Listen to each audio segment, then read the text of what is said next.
नमस्कार साथियों, अगर आप एक पेंशनर हैं और पेंशन राशि का लाभ आपको भी प्रति माह मिलता आ रहा है तो आज की वीडियो आप सभी पेंशनर्स के लिए काफी महत्वपूर्ण होने वाली है, क्योंकि आज की इस वीडियो में आपको हम बताएंगे टोटल 5 ऐसे कारण, 5 ऐसे नियम जिस वजह से आपकी पेंशन राशि अक्सर होल्ड हो जाती है। और इसमें से कई कारण तो ऐसे हैं जो आपकी पेंशन को स्थायी रूप से बंद करवा सकते हैं। तो बिना किसी देरी के अपनी इस वीडियो को स्टार्ट करते हैं और एक एक करके सभी नियमों को आपको समझाते हैं। यहाँ पर आप लोग को लेकर के आ चुके हैं सीधे अपने मोबाइल फ़ोन की स्क्रीन पर, और यहाँ पर आप लोग पढ़ सकते हो पेंशनर्स के लिए 5 अनिवार्य नियम। वो टोटल 5 नियम आपको हम बताने वाले हैं जो आपको ध्यान रखना चाहिए अगर आप चाहते हो कि समय पर आपको पेंशन मिलती रहे। अब जानते हैं उन 5 नियमों के बारे में जिनका पालन करना हर पेंशनर के लिए अनिवार्य है। जिसमें से पहला नियम हमारा आ जाता है आधार कार्ड की त्रुटि जो है उसको सही कराएं। यानी नंबर 1 पर तो आपका आ जाता है आधार अपडेट आपको करवाना चाहिए अगर आपका आधार कार्ड 5 साल 10 साल से ज़्यादा पुराना हो चुका है, क्योंकि आधार कार्ड जो होता है वो पहचान का एक मुख्य दस्तावेज होता है। 10 साल से ज़्यादा पुराने आधार कार्ड में फ़ोटो, पता, जन्म तिथि, मोबाइल नंबर आदि आपको अपडेट करवाना चाहिए, क्योंकि अक्सर ये अपडेट नहीं होते हैं जिससे सत्यापन में दिक्कत आती है। बैंकिंग, ई-केवाईसी और सरकारी योजनाओं में आधार की सही जानकारी भरना जरूरी है। अब बात करते हैं क्या क्या अपडेट कराएं आधार कार्ड में। फ़ोटो, अगर पुरानी फ़ोटो है तो आपकी पहचान में दिक्कत हो सकती है। करंट की फ़ोटो अपडेट करवाइए 3 महीने के अंदर खींची हुई।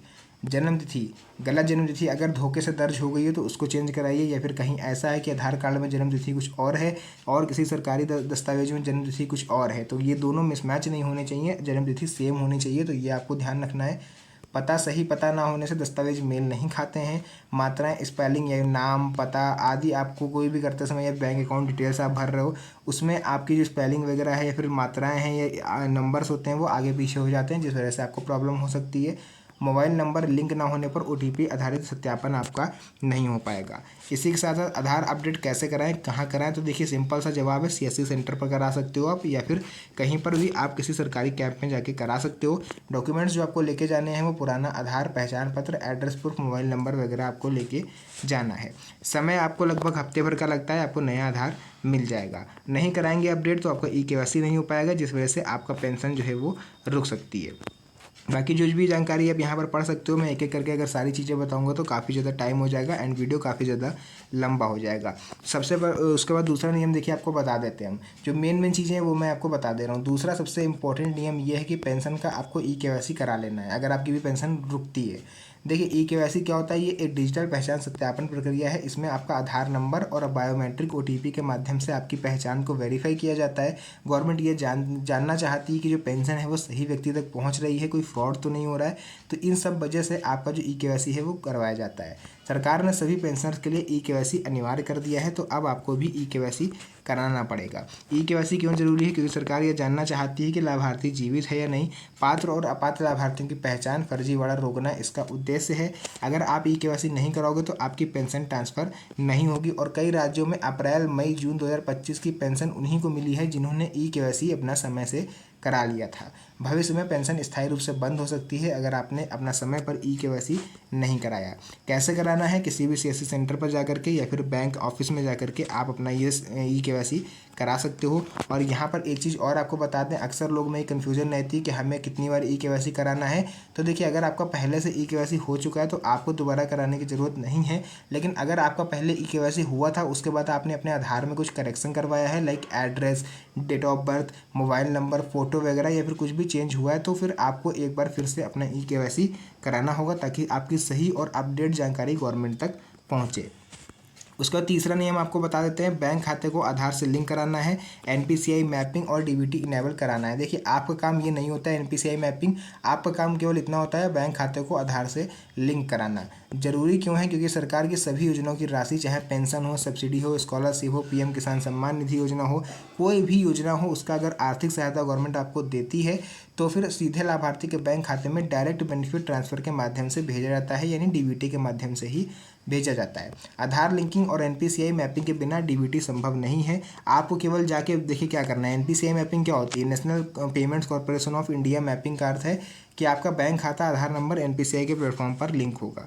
देखिए इससे आपको करना कुछ नहीं है, आपको करना क्या है, आपको सीधे बैंक जाना है, अपना आधार कार्ड लेकर के एक ओरिजिनल और साथ में फ़ोटोकॉपी, बैंक पासबुक लेके जानी है, उसकी फ़ोटोकॉपी लेके जानी है, साथ में आधार से लिंक मोबाइल नंबर लेकर के जाना है और बैंक अधिकारी के पास जाके आपको अपने खाते को बोलना है कि मुझे अपने आधार कार्ड से लिंक कराना है अपना बैंक खाता, और NPCI मैपिंग करानी है, DBT इनेबल कराना है। तो वो ये तीनों चीज़ें आपको 15 से 20 मिनट में करके देगा। अगर आप इतनी चीज़ें एक साथ नहीं बोल सकते तो मैं इसको बॉक्स में बंद कर दे रहा हूँ, आप इसका स्क्रीनशॉट ले लो। आपको सेम टू सेम यही चीज़ जाके बैंक अधिकारी से बोल देनी है, वो आपका काम कर देगा। NPCI मैपिंग फॉर्म वगैरह देगा, आप सब भर दीजिएगा, वहाँ पर सारी जानकारी आपको मिल जाएगी। आप बैंक जाओगे तो क्या होगा अगर ये काम नहीं करवाया आपने, क्योंकि सरकारी योजना को भैया पैसा आपके अकाउंट में नहीं आ पाएगा, क्योंकि DBT एक ऐसा माध्यम होता है जिसके थ्रू पैसा आपके अकाउंट में पहुंचता है। अगर DBT इनेबल्ड नहीं होगी तो पैसा कहाँ से आपके अकाउंट में आएगा। चौथा नियम आ जाता है, बैंक खाते को पैन कार्ड से लिंक जरूर करवाएं, क्योंकि अक्सर लोगों में देखा गया है कि पैन कार्ड बैंक से लिंक नहीं होता, जिस वजह से भी उनकी पेंशन राशि नहीं आती है।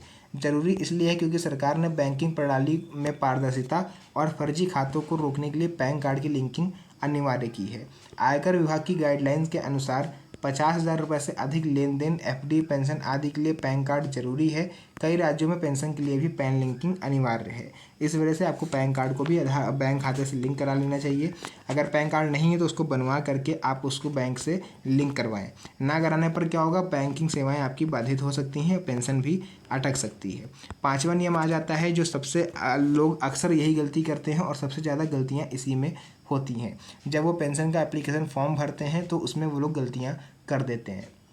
कई बार पेंशन आवेदन करते समय नाम, जन्म तिथि, बैंक डिटेल, मात्राएं, स्पेलिंग, IFSC कोड वगैरह में गलती रह जाती है।